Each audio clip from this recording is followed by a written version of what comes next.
Zee 24 Taas एक पाऊल पुढे। वैद्यकीय प्रवेशातील घोटाळा होत असताना वैद्यकीय शिक्षण सचिव आर.एस. चहल 2 आठवड्यांच्या वैद्यकीय रजेवर निघून गेलेत। सर्वोच्च न्यायालयाचे निर्देश डावलून स्वतंत्र जी.आर. काढल्याने खासगी वैद्यकीय प्रवेशाचा घोळ होण्यास मदत झाली होती। मुख्य सचिवांनी याबाबत अहवाल मागताच चहल यांची टीमच रजेवर गेली आहे। त्यामुळे याबाबत संशयाचं वातावरण निर्माण होत आहे।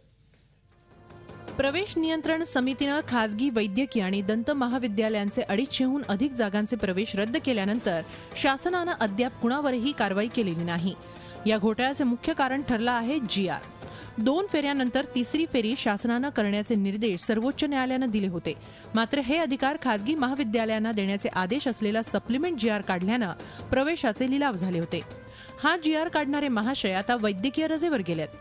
झी 24 तासने या जी.आर. बाबत वृत्त प्रकाशित करताच मुख्य सचिवांनी वैद्यकीय विभागाकडे अहवाल मागितलाय।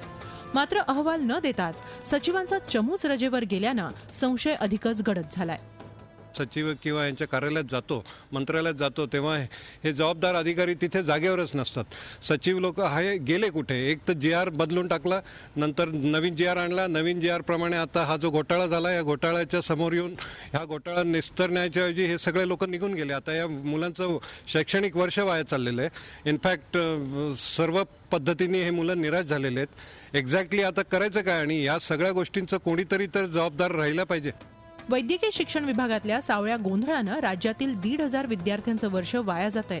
कुणीही याची जबाबदारी घ्यायला तयार तर नाहीच, शिवाय मनमानीही सुरू आहे। त्यामुळे सरकारला याबाबत कुठलंही सोयरसूतक नसल्याचं या घोळातून दिसून येत आहे। झी 24 ताससाठी नाशिकहून योगेश खरेसह ब्युरो रिपोर्ट, मुंबई। झी 24 तास एक पाऊल पुढे।